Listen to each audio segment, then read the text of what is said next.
નમસ્કાર મિત્રો, શેરબજાર ગુજરાતી યુટ્યુબ ચેનલ અને ફેસબુક પેજમાં તમારા બધાનું સ્વાગત છે.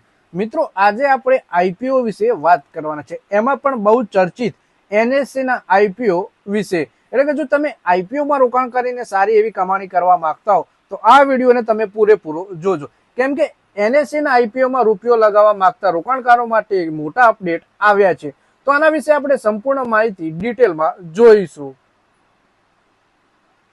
સૌથી પહેલા મિત્રો વાત કરીએ દેશની સૌથી મોટા stock exchange national stock exchange એટલે કે એનએસસી આખરે તેના આઈપીઓની પ્રક્રિયાને સત્તાવાર રીતે શરૂ કરી દીધી છે.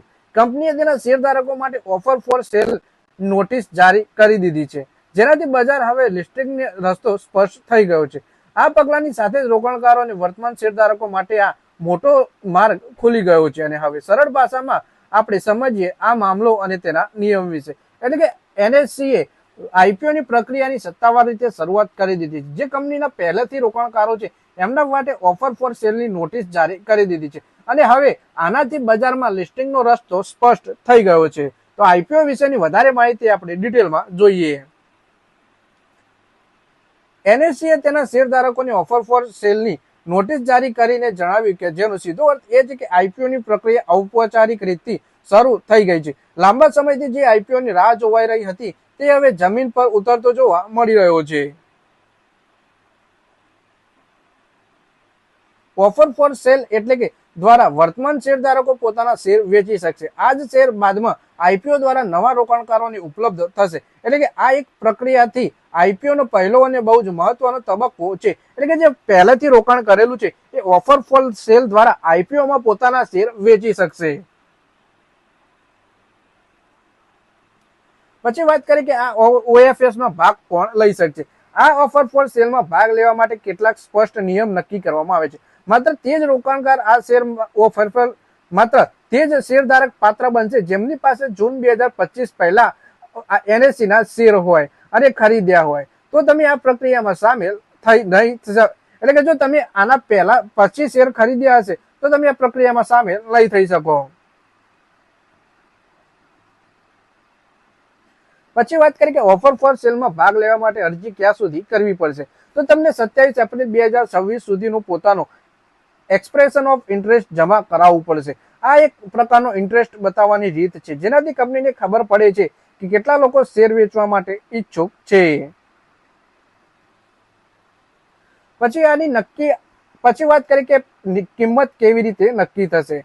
આ આઈપીઓમાં એનએસસી ના શેરની કિંમત પહેલાથી જ નક્કી નથી હોતી. કિંમત બુક બિલ્ડિંગ પ્રોસેસ દ્વારા નક્કી કરવામાં આવે છે. એટલે કે રોકાણકારોની માંગ અને બજારની સ્થિતિને જોઈને ફાઇનલ પ્રાઇસ નક્કી થશે. આ રીતે સામાન્ય રીતે મોટા આઈપીઓમાં ઉપયોગમાં થાય છે જેથી યોગ્ય વેલ્યુ સામે આવી શકે.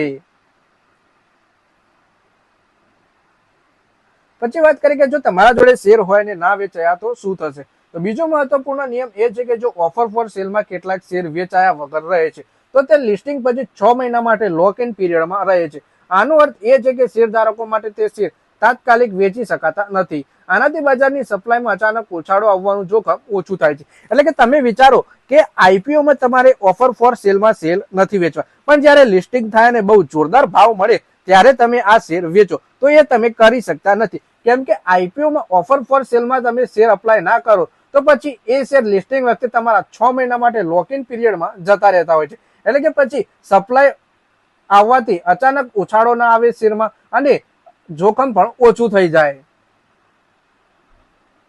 પછી રોકાણકારો માટે મહત્વનું શું છે એ જોઈએ તો એનએસસી દેશનું સૌથી મોટું સ્ટોક એક્સચેન્જ છે અને તેનો આઈપીઓ લાંબા સમયથી ચર્ચામાં છે. હવે જ્યારે પ્રક્રિયા શરૂ થઈ ગઈ છે ત્યારે તે ભવિષ્યમાં ભારતના સૌથી મોટા અને સૌથી વધુ ચર્ચિત આઈપીઓમાંથી એક બની શકે છે. રિટેલ રોકાણકારો આ માટે આ એક મોટી તક હોઈ શકે છે કારણ કે તેઓ પહેલીવાર એક્સચેન્જમાં સીધું રોકાણ કરી શકશે. તો મિત્રો, આ વિડીયોમાં વાત કરીએ આપણે એનએસસી ના આઈપીઓની જે આવવાની શરૂઆત ચાલુ થઈ ગઈ છે. એટલે કે કંપનીએ તેના જૂના રોકાણકારોને ઓફર ફોર સેલ માટેની નોટિસ જારી કરી દીધી છે. એટલે કે જે રોકાણકારો આ આઈપીઓમાં પૈસા શેર વેચવા માંગશે પોતાના, એ તેમને ઇન્ટરેસ્ટ બતાવી શકશે અને તમે ઓફર ફોર સેલમાં પોતાના શેર વેચી શકો છો. અને આ નોટિસ જારી થયા પછી આઈપીઓ આવવાની પ્રક્રિયા પણ વધુ તેજ થતી જોવા મળી શકે છે. તો મિત્રો, આ વિડીયોમાં બસ આટલું જ. હવે મળીએ આવનારા વિડીયોમાં. ત્યાં સુધી વિડીયોમાં લાઈક કરો, કોમેન્ટ કરો અને વિડીયો પોતાના મિત્રો સાથે ફેસબુક, ઇન્સ્ટાગ્રામ, વોટ્સએપ બધી જગ્યાએ શેર કરો. શેર બજારની આવી જ માહિતી ગુજરાતીમાં જોવા માટે તમે ચેનલને સબસ્ક્રાઇબ કરી ઘંટડી પણ દબાવી દેજો અને આપણા ફેસબુક